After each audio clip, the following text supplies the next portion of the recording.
సినీ గేయ రచయిత అనంత్ శ్రీరామ్ సంచలన వ్యాఖ్యలు చేశాడు.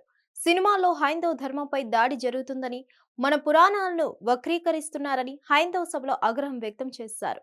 తప్పును తప్పని చెప్పాల్సిందే అంటూ ఆయన కల్కి సినిమాలోని పాత్రల రూపకల్పనను తప్పుపట్టారు. హైందవ సభలో టాలీవుడ్ గేయ రచయిత అనంత్ శ్రీరామ్ సంచలన వ్యాఖ్యలు చేశారు. సినిమాల్లో హైందవ ధర్మంపై దాడి జరుగుతుందన్నారు. సినిమాలో పురాణాలను వక్రీకరిస్తున్నారని ఆరోపించారు. కల్కి చిత్రంలో కర్ణుడి పాత్రను హైలైట్ చేశారని, కర్ణుడిని సూర్యుడు అంటే ఎవరు ఒప్పుకుంటారని ప్రశ్నించారు. ఇవన్నీ చూసి సినిమా రంగానికి చెందిన వ్యక్తిగా తాను సిగ్గుపడుతున్నట్లు చెప్పారు. పొరపాటు అని చెప్పకపోతే హైందవ ధర్మంలో పుట్టినట్లే కాదన్నారు. హిందూ ధర్మాన్ని హననం చేసే సినిమాలకు మార్కెట్ లేకుండా చేయాలన్నారు అనంత్ శ్రీరామ్. వాటిని ప్రభుత్వం బహిష్కరించడం కంటే ముందే మనమే తిరస్కరించాలన్నారు.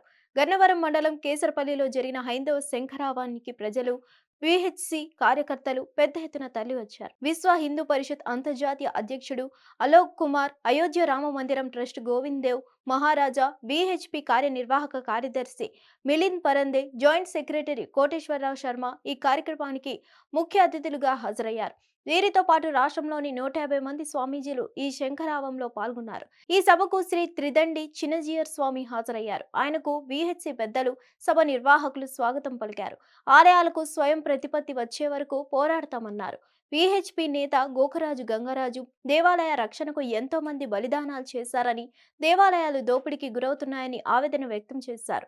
హైందవ శంఖారావం వేదికగా హిందూ ధర్మ పరిరక్షణకు అంతా ఏకం కావాల్సిన అవసరం ఉందని స్వామీజీలు, ప్రముఖులు పిలుపునిచ్చారు. హిందువులపై జరిగే దాడులను ఖండించాల్సిన, కాపాడాల్సిన బాధ్యత అందరిపైన ఉందన్నారు. హిట్ టీవీ యాప్ ని డౌన్లోడ్ చేసుకోండి. ఇందులో short news, live news, entertainment movies అన్ని అవైలబుల్ గా ఉన్నాయి. Please download Hit TV app. Hit TV app hit TV యాప్ని ఫ్రీగా డౌన్లోడ్ చేసుకోండి.